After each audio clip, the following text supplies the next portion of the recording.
Jadi sahabat semua, kita akan masuk ke topik kita.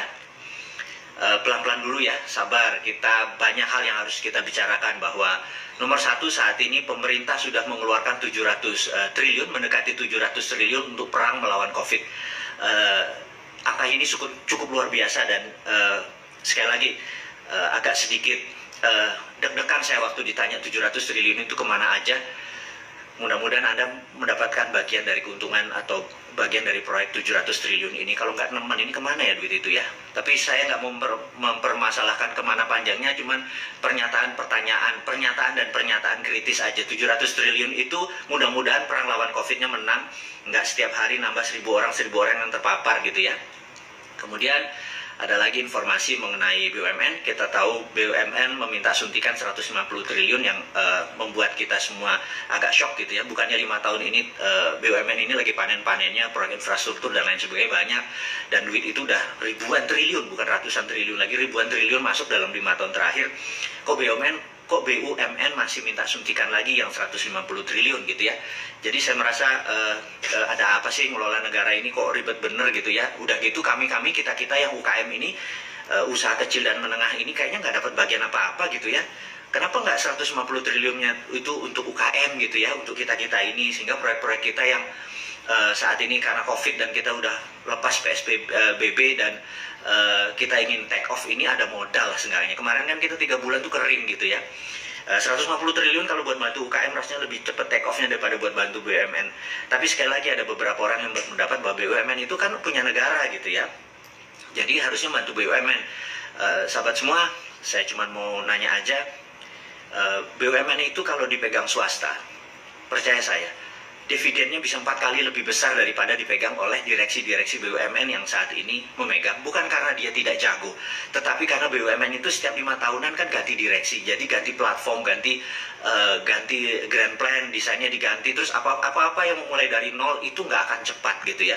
Sementara kalau si sektor swasta kan semuanya go through atau terus aja gitu segala macam. Jadi BUMN di Indonesia ini kalau sekarang nilai, kalau nggak salah sekarang kalau di audit, di revitalisasi nilainya di audit itu sekitar 8.000 triliun. Dan saya mohon maaf kalau 8.000 triliun itu kan kira-kira 70 billion dolar gitu, benar nggak? Dan angka itu sebenarnya nggak luar biasa, karena GE, General Electric di Amerika, perusahaan-perusahaan di Wall Street atau Alibaba dan lain sebagainya, itu asetnya bisa 10 kali dari BUMN, dan tidak menteri loh yang menjadi pemimpinnya, swasta biasa saja gitu, tidak harus menteri, tidak harus ada yang bukain pintu, tidak harus disapa, tidak harus dihormati gitu ya, karena strukturnya birokrasi sekali. Dan keuntungan GE, keuntungan dari Alibaba, keuntungan dari Amazon, keuntungan dari Microsoft dengan nilai yang sama dengan BUMN itu nilainya bisa 4-5 kali lebih besar dari BUMN. Jadi kesalahannya di sini bukan pada BUMN-nya, kesalahan di sini ada manajemennya. Karena itu saya sangat mengusulkan dari dulu adalah BUMN yang jangan dibawa kementerian, dibawa ke bisnis seperti biasa saja.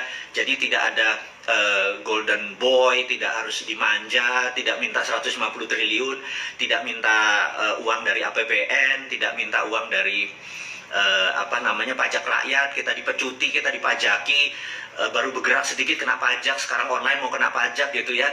Terus yang di atas cuma minta duit gitu ya. Saya merasa kita tidak diperhatikan UKM ini. UKM ya sekali lagi, buktinya kalau kita bergerak susah banget, tetapi kalau yang di atas tuh kalau minta duit kayaknya asik banget gitu ya. Dan kita tahu berikutnya itu tentang curhat sedikit tentang BUMN, hanya untuk pernyataan-pernyataan kritis. Tapi begini sahabat semua, saya cuma mau mengingatkan bahwa saya dididik dengan alat Jawa, jadi saya mohon maaf kalau banyak sekali terminologi saya menggunakan istilah Jawa, terus pelajaran-pelajaran saya menggunakan pelajaran Jawa, karena mungkin akar budaya saya memang Jawa, jadi sekedar mengingatkan aja. Jadi kalau di kampung saya dulu, mbah saya atau ayah saya yang bukan orang berkedudukan selalu mengingatkan, kalau kamu berbuat baik jangan harap pujian, karena wayai ngono gitu ya, ngerti ya?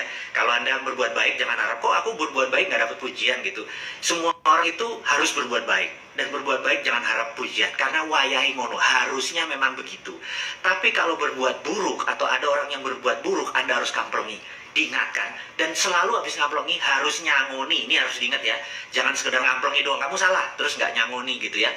Anak kita salah misalnya, kamu salah nak, ini yang benar. Jadi abis ngamplengi nyamoni gitu ya. Jangan kayak kritikus-kritikus di seberang sana gitu, apalagi hater-hater cuman mengkritik doang nggak kasih nyamoni. Jadi Bosman penipu, udah sebatas itu gitu ya, nggak nyamoni. Yang benar tuh kamu nggak nipu gini gitu, nggak ada tuh. Itu terlihat makomnya memang bukan makom orang manusia normal gitu, makomnya memang di bawah. Jadi manusia normal itu kalau benar tidak harap pujian, karena wae ngono. Kalau salah kita terima di kamplengi atau kita ngamplengi, kewajiban kita. Tapi kita harus nyangoni atau memberikan nasihat atau solusinya. Jadi kalau kita ngamplengi pemerintah, BUMN ini begini loh, kamplengi, tapi terus kita nyangoni. Cara nyangoninya lepas BUMN keluar dari perusahaan BUMN, BUMN keluar dari kementerian, sehingga BUMN menjadi perusahaan biasa seperti Temasek atau Kasana, sehingga dia adalah big corporation. Jadi lebih lincah, nggak pakai APBN, nggak harus diintervensi sama pemerintah atau pejabat atau koruptor-koruptor di gedung kura-kura. Saya juga heran kenapa DPR pusat itu gedungnya kura-kura ya, gerakannya jadi males gitu ya. Oke, ini gosip lagi. Baik, kemudian saat ini dana kas negara sangat tipis, karena kemarin waktu harusnya pajak didapat di bulan Maret digeser dan lain sebagainya. Negara dalam keadaan berat, kita harus tolong. Sekali lagi, negara dalam keadaan berat. Pak Jokowi yang hari ini ulang tahun juga pasti lagi gemeteran, karena beliau juga tidak mudah mengelola negara ini, karena banyak sekali intrik-intrik ya. Seperti ada sekelompok orang yang ingin menggantikan istilah Pancasila menjadi satu sila. Saya nggak ngerti kenapa Pancasila. Pancasila itu adalah darlingnya dunia. Pancasila itu hanya dimiliki bangsa besar. Bayangin, 5 hal besar Pancasila tuh gabungkan. Pancasila itu kalau dalam bahasa Inggris, kita Pancasila memang bahasa Indonesia. Kalau di bahasa Inggris, sila pertama adalah believe in God. Percaya dengan Gusti Allah, percaya dengan Allah, percaya dengan kekuatan Sang Maha Tunggal tadi. Kedua, humanity, kemanusiaan, ya kan? Humanity. Ketiga, nationality. Kita ini bukan globalis. Globalis itu oportunis itu yang menyatakan bahwa dunia ini ada seperti ini. Enggak. Kita nationality itu 3. Keempat adalah demokrasi. Kita bermusyawarah. Demokrasi itu adalah akar bangsa kita. Kemudian kelima adalah social justice.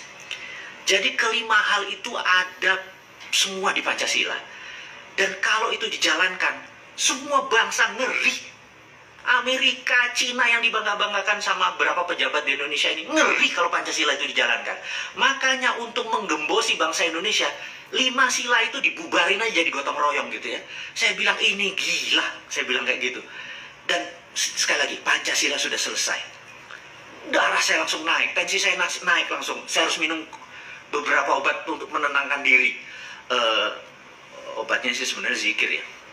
Jadi saya sekedar mengingatkan sekali lagi sahabat semua, bahwa jangan pernah men-challenge bangsa ini dengan merubah Pancasila. Pancasila batang tubuh adalah pondasi kita, selesai. Jadi kita nggak usah bicara lagi. Apapun Anda bicara Pancasila, mau itu dibilang kebinekaan, kayak apa segala macam, stop. Jangan bicara Pancasila. Pancasila udah selesai. Pancasila tinggal dipraktekkan. Sekali lagi saya ingatkan, dunia ini ngeri kalau Pancasila itu dipakai. Mulai dari sila pertama sampai sila terakhir, kalau dipakai secara rinci, nasionalismenya, kemanusiaannya, believe in God, percaya pada Allah, kemudian demokrasinya dan social justice, di mana keadilan sosial bagi seluruh rakyat Indonesia dan dunia dipegang oleh Indonesia, Indonesia akan menjadi negara yang besar. Jadi sekali lagi, banyak negara yang ngeri dengan Pancasila, terbaik adalah ideologi tersebut dihilangkan.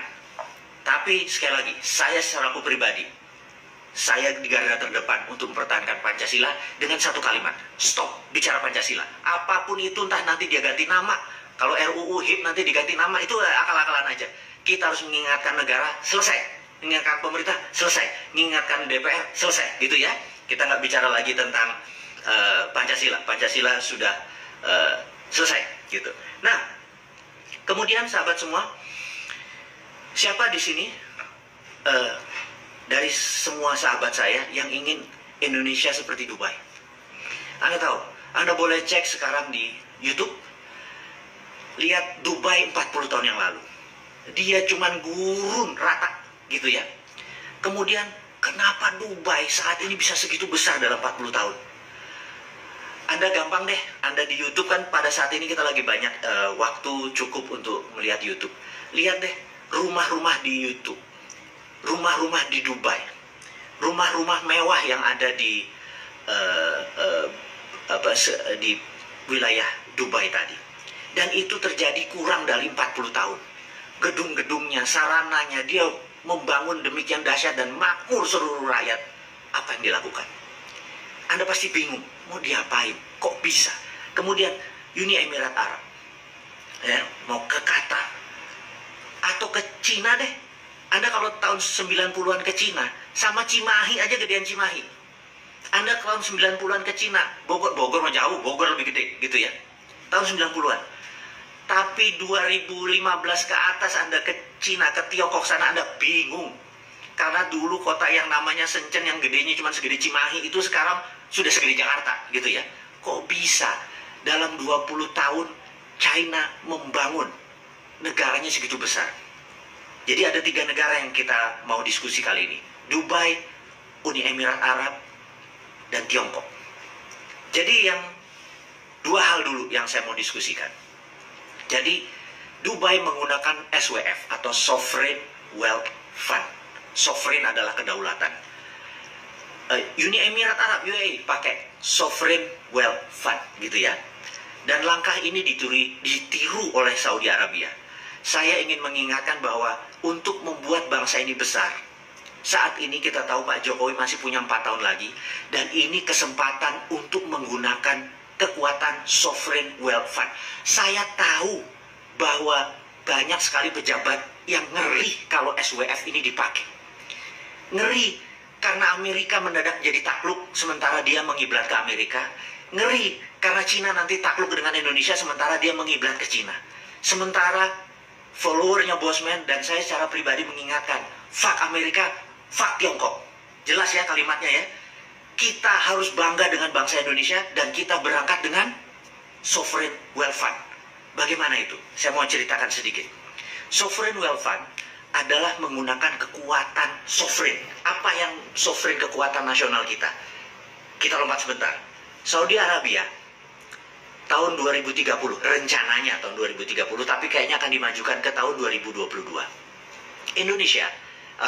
Saudi Arabia tahu bahwa cadangan minyaknya dan cadangan gasnya akan musnah 40 tahun dari sekarang. Jadi apa yang terjadi kalau Saudi minyaknya habis? Sementara Saudi Arabia adalah mendapatkan uangnya dari petrodolar, alias petroleumnya menghasilkan dolar. Jadi dia adalah negara yang disebut petrodolar country. Sahabat semua, jadi begitu cadangan minyak dan gasnya habis, negara tersebut bisa menjadi negara paria atau negara gagal, fail state atau negara setengah gagal, paria ya. Fail state, terus ada negara gagal. Nah, ingat Nauru. Nauru adalah sebuah negara. Mulai kalau sahabat Bosman ini kalau ditanya Nauru, kepalanya mendadak di mana tuh Nauru gitu ya. Nauru itu ada di Polinesia. Jadi di sahabat kita ada 5 provinsi seperti Ambon, Flores, kemudian Papua, itu adalah dari Melanesia gitu ya. Ujung Melanesia ada sebuah negara namanya Nauru. Nauru itu penghasil P2O5. P2O5 adalah fosfat. Sangat kaya. Dan Amerika, ya, yang kurang ajarnya Amerika, itu mengeksploitir fosfat. Tapi negara tersebut begitu dieksploitir, mereka datang dolar begitu banyaknya. Apa yang terjadi begitu tahun 90-an kemarin, P2O5-nya, fosfatnya habis. Negara itu miskin, nggak punya apa-apa. Sekarang dia cuma hidup dari pariwisata. Itulah mengapa sumber daya alam di Indonesia, saya teriak-teriak begitu RUU Undang-Undang Minerba RUU menjadi Undang-Undang Minerba. Saya teriak-teriak tapi nggak ada satupun sahabat saya yang mengerti kenapa saya teriak-teriak. Karena saking bernegaranya itu mungkin kurang terlalu dalam. Ya sudah, saya ngomong lewat video saya ngomong lewat IG ini. Jadi begini, kita menghasilkan nikel, yes. Dan nikel Indonesia itu punya hal yang luar biasa. Jadi kita tahu ada Li atau lithium. Lithium itu nggak ada tambangnya. Lithium itu adalah produk ikutan. Jadi sewaktu kita menjual nikel, yang dibeli cuma nikel, yang dibayar cuma nikelnya, litiumnya menjadi produk ikutan yang tidak dibayar, saya teriak. Harusnya kan konten yang dibayar. Kemudian kita tahu bahwa nikel di Indonesia itu juga ada feronya atau disebut feronikel. Tapi feronya, besinya nggak dibayar, Fe-nya. Jadi dibayar cuma Ni-nya doang, nikelnya doang. Harusnya yang dibayar adalah kontennya, feronya, nikelnya, litiumnya. Tapi sekali lagi, karena mungkin sekali lagi bernegaranya masih kurang paham, masih nggak terlalu banyak mengerti tentang dunia tambang.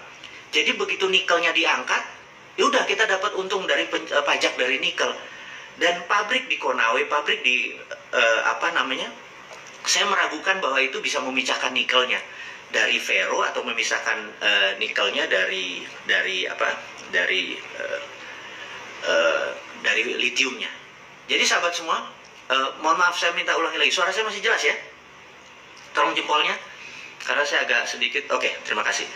Jadi sahabat semua, kita sudah buat kesalahan waktu Freeport, ya mungkin ini senior-senior kita, bapak-bapak kita yang usianya sekarang udah 80-70 tahun, buat kesalahan yaitu Freeport yang dibayar cuma kopernya saja. Padahal koper konsentrat tadi kalau dimasukkan smelter, ada goldnya, ada platinumnya, ada uraniumnya, dan itu kita tidak ada untungnya karena yang dibayar cuma koper konsentrat. Saya pikir udahlah, kegoblokan ini jangan diulang lagi.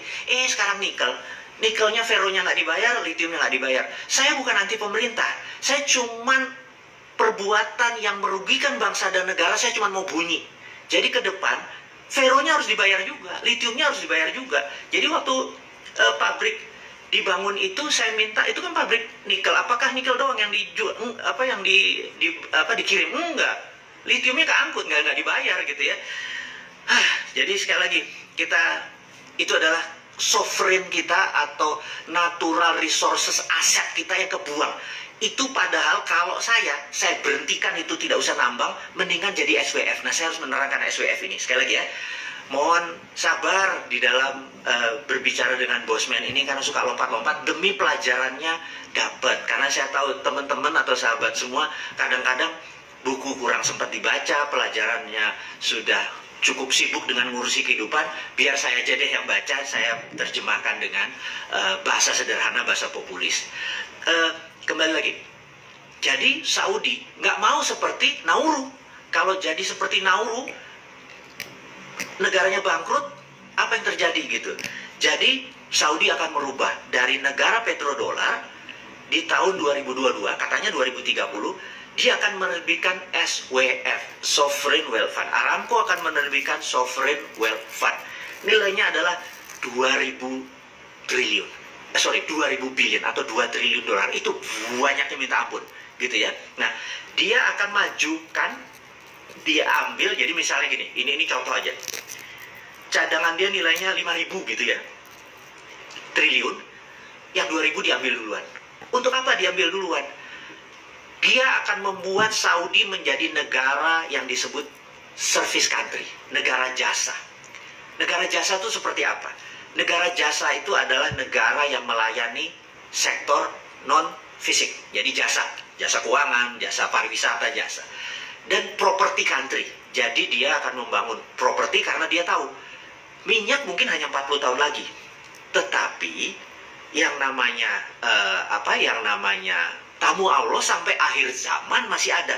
Jadi dia merubah corporate action country-nya dari petrodolar menjadi melayani tamu Allah yang tadinya Ka'bah dan sekitarnya hanya bisa menerima 2 juta sampai 3 juta, sekarang mungkin bisa 10 juta. Sarananya dibesarin. Itu dengan tamu Allah tadi, dia bisa tetap kaya sampai akhir zaman gitu ya. Nah, itu yang kita sebut sovereign wealth fund-nya diambil untuk merubah country action-nya. Nah, kita juga sama. Dubai, dia tahu sumber minyak dia juga ada limitnya. Kalau digali, modal 10, jual 20, untung 10, itu surplus. Kemudian dia membangun Dubai, nggak kelar dalam 40 tahun. Apa yang dilakukan? Sama, dia terbitin SWF juga, gitu ya, diterbitin SWF juga, sovereign wealth fund. Dia forward, diambil lah. Di tahun 90-an diambil ke depan. Itulah yang dia buat bangun Dubai menjadi hub dari Timur Tengah. Jadi hub. Jadi kalau kita mau ke Italia, kita mendarat dulu di Dubai. Kita mau ke Amsterdam, diarahkan mendarat di Dubai. Dia menjadi hub country, gitu ya. Secara financial, keuangan di sana dibangun oleh pemerintah Dubai. Secara sarana disiapkan, dan itu semua diambil forward. Nah, sekarang Indonesia bagaimana?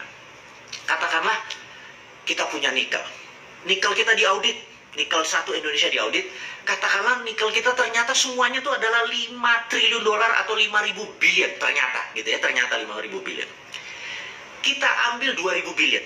2.000 billion itu 10 kali APBN nasional. Lebih kali ya. 15 kali APBN nasional. Jadi kayak APBN Indonesia ini yang memeras pajak keringat rakyat ini, tanpa rakyat bayar pajak diambil semua. Berarti kita dapat duit 15 kali dari APBN. Bayangin ya, di forward. Tapi 20% cadangan nikel kita diterbitkan yang namanya sovereign wealth fund. Siapa yang beli? Gitu ya, siapa yang beli? Misalnya Singapura mungkin beli nggak? Mungkin. Singapura gimana belinya? Karena kan dia nggak punya natural resources. Negara Singapura tidak punya natural resources, sumber daya alam. Jadi dengan membeli sovereign wealth fund Indonesia, dia menjadi memiliki sovereign wealth fund juga. Sovereign wealth, bukan fund ya. Sovereign wealth, dia mempunyai kekayaan nasional. Jadi yang tadi, nikel tadi diambil sama dia. Kita mendapat uang dari Singapura tadi, di forward kita membangun. Jadi kalau bisa cadangan nasional kita ini jangan digali buat anak cucu kita. Karena kalau sekarang digali ya cuman untung dari sejebat jadi komoditi, bukan jadi aset. Sekali lagi ini nanti saya biarkan, komoditi itu jadi dagang, jadi market.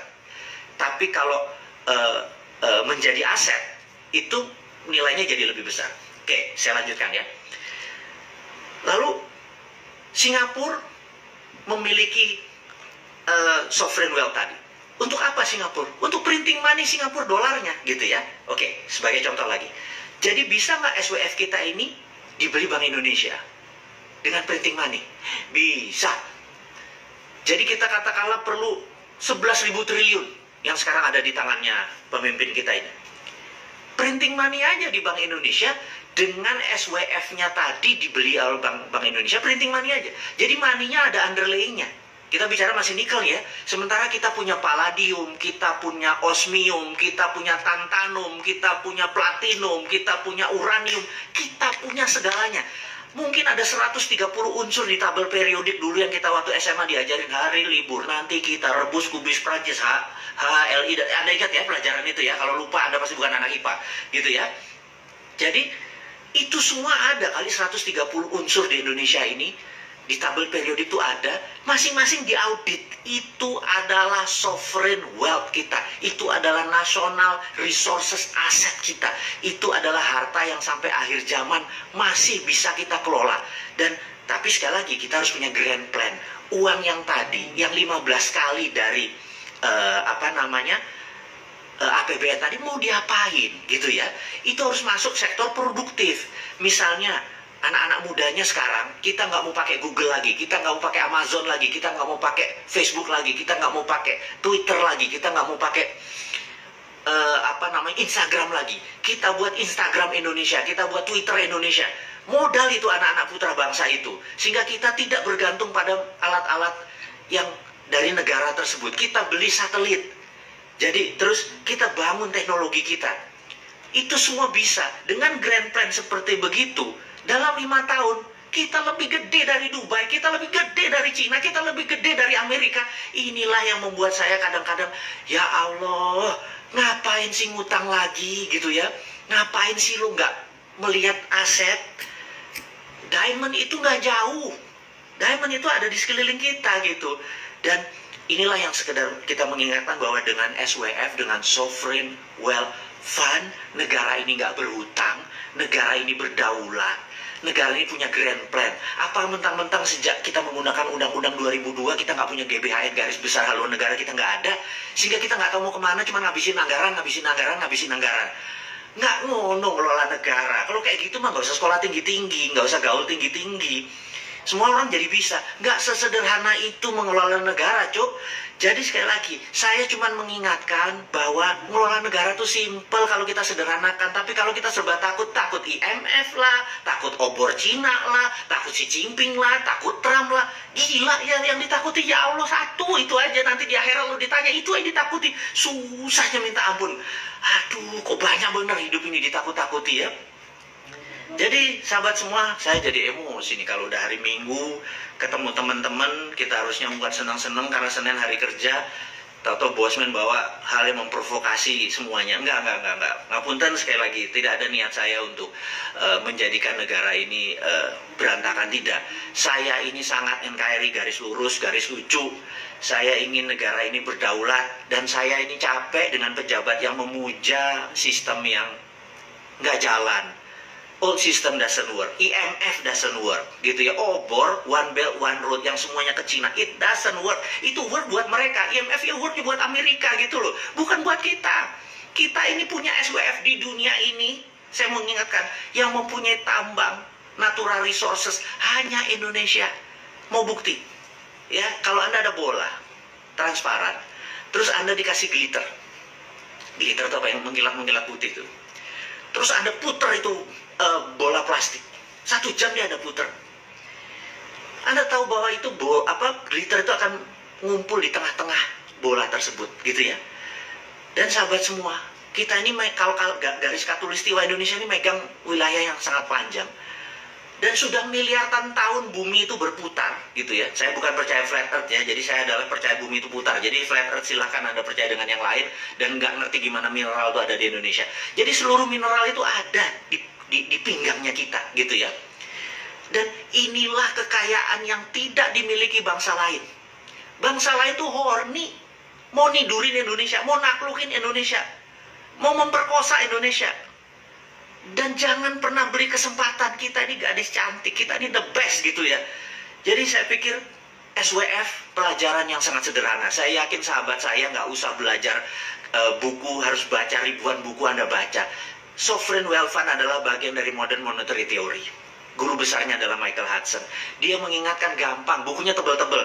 Anda capek kalau baca buku dia. Tapi saya sarikan bahwa SWF hanya dimiliki tidak semua negara. Indonesia salah satunya. Dan Indonesia memiliki pasal 33 yang melindungi kekayaan nasional tersebut. Karena segala yang ada di bumi adalah milik negara, gitu ya. Jadi sekarang kontraktor-kontraktor itu yang namanya Freeport minggir. Dia cuman kayak kontraktor aja, kayak pembuat rumah. Jadi dia kalau kita punya hotelnya ya dia Grand Hyatt-nya dia kelola. Begitu Grand Hyatt-nya screw up ya kita ganti dengan Novotel. Novotel screw up kita ganti dengan Le Méridien. Suka-suka kita. Karena kita yang memiliki. Jangan sampai dia yang memiliki. Kalau sekarang kan Freeport yang ngambil, Freeport yang punya asetnya, Freeport yang jaminin. Kok bisa? Nggak boleh lagi. SWF harus dipegang nasional. Jadi di Indonesia saya sarankan gimana SWF itu bisa beroperasi. Jadi saya sarankan di teman-teman di Kementerian SDM, buatlah SKK Minerba, Satuan Kerja Khusus Minerba, mineral dan batu bara, dan Anda bisa menerbitkan SWF Anda adalah instrumen negara, karena ada SKK, Satuan Kerja Khusus. Anda adalah BUMNK, Badan Usaha Milik Negara Khusus. SKK Minerba tadi, Anda yang mengaudit semua kekayaan nasional ini. Dan Anda bisa lakukan itu dengan sangat cepat. Anda audit berapa nikel di sini, berapa dolomit di sini, berapa tantalum di sana, berapa osmium di mana gitu. Anda tahu. Anda segera lakukan, dan kita mulai dari mana? Kita mulai dari nikel, katakanlah. Kita mulai dari copper, bisa. Kita mulai dari emas, bisa juga gitu ya. Karena semua itu mungkin, dan semua itu negara lain butuh. Sahabat semua, mudah-mudahan pelajaran tentang SWF ini bisa menangkap sedikit gambaran bagaimana kita bernegara. Jadi sekali lagi, video dari Bosman, IG dari Bosman adalah cara cerdas bernegara. Kita memberikan solusi. Dipakai nggak dipakai itu bukan tugas kita. Kita sudah mengingatkan. Nanti di akhirat kalau ditanya, ilmumu sudah kamu ingetin, sudah dipraktekin, enggak, bukan urusanmu, gitu ya. Ini juga teman-teman, saya minta saat ini ada 12.300 sahabat yang menonton acara Bosman ini. Saya harap Anda juga berkontribusi. Sebarkanlah tentang SWF ini. sebarkanlah bahwa potensi kita ini lebih bisa membuat bangsa Indonesia besar. Jadi apa yang membuat bangsa Indonesia besar? Saya ulangi lagi, nomor satu, Pancasila. Pancasila ini ditakuti oleh dunia kalau itu dipraktekkan. Kedua, SWF kita, karena hanya negara Indonesia yang memiliki natural resources, aset yang bisa di forward, kita ambil sebagian di muka. Sekali lagi, syarat untuk diambil itu kita harus punya grand plan-nya. Kita harus punya grand plan-nya dan fokuskan grand plan ini untuk membantu mereka yang di bawah 40 tahun. Lupakan yang seperti saya yang sudah di atas kepala 5 ini. Lupai, karena sebentar lagi kami sudah nggak ngerti sama kalian yang muda-muda ini. Kalian yang di bawah 40 tahun ini kan 60% penduduk Indonesia. Kalian yang harus mengendalikan. Jangan kalian diperdaya sama orang-orang kayak saya. Kalian harus lebih pinter. Jadi saya hanya memberikan. Bukan untuk saya, untuk Anda. Kalau Anda nggak percaya SWF gimana sih bisa jalanin? Saya nggak percaya itu sama bosman. Nggak apa-apa. Anda pelajari lebih jauh lagi, gitu ya. Anda perdalam lebih jauh lagi. Anda lebih pinter dari saya, gitu. Dan semua harus kita lakukan berdasarkan konstitusional. Jadi kita nggak ingin merubah negara ini dengan cara-cara yang tidak konstitusional. Harus konstitusional, harus produktif, tidak merusak, tidak saling menghujat. Biar buzzer aja nanggung dosanya. Karena nanti begitu bosnya udah nggak berkuasa, buzzer ini gue nggak tahu dikuliti kali ya sama yang lain. Saya nggak tahu kok bisa hidup dengan sesuatu yang akan mengancam jiwanya beberapa tahun lagi, gitu ya. Nggak enak banget. Tapi ada loh orang yang memilih kayak gitu, mengejek yang lain, mengejek bangsa sendiri, membelah-belah, dan nggak bosen-bosen, gitu ya. Sehingga saya pikir bangsa ini akan terus terbelah karena yang dipiara yang kayak gitu.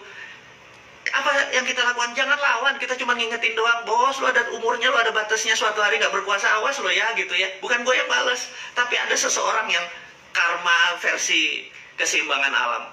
Sistem punya cara untuk menyeimbangi. Jadi jangan pernah merasa di atas dan jangan rendah hati waktu di bawah. Semua itu seru aja, ambil nikmatnya aja, ambil indahnya aja, gitu ya. Kita harus bergandengan tangan terus, sahabat semua. Sekali lagi kita akan menceritakan tentang SWF. Mudah-mudahan kegambar bahwa Dubai, Uni Emirat Arab, sekarang Aramco dengan Saudi Arabia-nya akan pakai sovereign wealth fund. Dan Anda boleh saya kasih kejutan satu lagi. Saya tahu salah satu cita-cita saya adalah gimana caranya Timur Timur balik ke Indonesia lagi tanpa tumpah darah, gitu ya. Jadi caranya adalah dengan cara kita memberikan funding. Kita berikan seperti Cina kayak ke kita. Project kita biayai, semua kita biayai. Sampai mereka tergantung sama kita, mereka jadi pasrah sama kita, akhirnya mereka udah deh balik lagi ke Indonesia tercinta, gitu ya. Dan cara-cara ini sebenarnya cara nyemoni, cara nyindir bahwa kita adalah kayak perpanjangan tangan sebuah negara. Saya nggak sebut negaranya karena nanti disangka saya memprovokasi. Tapi saya memberi contoh aja. Kalau saya punya sovereign wealth fund tadi, kita kasih Timur Timur, kita kasih Timur Timur, akhirnya Timur Timur menyatu kembali. Dan tanpa tumpah darah tentunya. Nah, kalau kita bisa ambil, berarti Indonesia juga bisa diambil sama sebuah negara ya, yang menerima saat ini kita apa-apa mata uangnya kita pakai mata uang dia, teknologinya pakai teknologi dia, jualnya ke dia, kemudian pasarnya dia, terus kita cuma dapat pajak kecil, gitu ya, terus merasa, woi kita sukses, gitu ya, babe lu, saya udah lah nggak usah. Anyway, jadi sahabat semua, kita sudah di penghujung diskusi kita di hari Minggu yang mencerahkan ini di PSBB yang bentar lagi kita akan buka. Kita semangat terus. Dan terakhir saya cuma mengingatkan kalau Anda nonton komik Dinaran, yaitu saya lagi iseng, lagi berkreasi. Kemudian ke depan ini saya sangat semangat sekali. Salah satunya adalah diceritain sekarang apa enggak ya? Jadi boleh nggak? Saya nggak tahu. Ngomong jangan ya. Udahlah, saya buka ya sedikit ya. Saya lagi buat film 3D. Pertama kali dan karya anak bangsa. Jadi ada sahabat saya memiliki teknologi yang luar biasa di 3 dimensi. Dan saya pikir, yuk kita buat film, gitu ya. Minggu depan aja kali saya ceritain film apa yang saya akan buat. Prinsip saya adalah dalam hidup ini, if you never throw the dice, you will never have a six, gitu ya. Kalau kamu punya dadu, kamu nggak pernah lempar, kamu nggak akan pernah dapat yang terbaik 6. Dan ujung-ujungnya, saya adalah satu bidang yang belum pernah saya masuki adalah dunia film. dan saya mau throw the dice, siapa tahu dapat 6 gitu ya. Dan film ini adalah film 3D karya anak bangsa, jadi nontonnya nanti pakai kacamata. Dan saya waktu nonton trailernya 3 menit saya shock, saya bilang ini bisa jutaan yang nonton ya. Kalau tahu orangnya keluar dan lain sebagainya, tapi karya anak bangsa. Saya tahu begitu PSBB nanti ini selesai, 3-4 bulan lagi di mana bioskop sudah bisa, produk nasionalnya kan nggak ada gitu ya. Apakah itu Grand Theft Ferrari? Bukan. Nah, ini surprise nih, bukan. Sahabat semua, kita rangkum pertemuan hari ini adalah kita mengingatkan bahwa BUMN kalau bisa membenahi dirinya untuk lebih agresif, kemudian 700 triliun yang saat ini berperang melawan COVID, semoga bermanfaat dan bisa dijelaskan kemana aja tuh duitnya gitu ya. Kemudian kas negara yang saat ini sedikit sekali, tinggal 400 triliun, mudah-mudahan bisa dibantu dengan pajak. Kemudian kita menyarankan, tadi sudah kita ngampleng-ngamplengin, kita nyangoni dengan SWF. Mudah-mudahan dengan SWF kita, Sovereign Wealth Fund, kita menjadi negara berdaulat, negara yang bisa membuat Amerika dan Cina menjadi kayak anak-anak gitu ya. Dan saya pikir akhirul kalam dari saya, terima kasih buat waktunya, sudah sama-sama bersama saya selama 40 menit. Sukses buat Anda semua. Dan sekali lagi, kita Pancasila sudah selesai. Kalau Anda mau beli baju ini, hubungi Mbak Vita, juga nanti ada di Instagram sebagai informasi. Terima kasih sekali lagi, sahabat semua. Wassalamualaikum warahmatullahi wabarakatuh.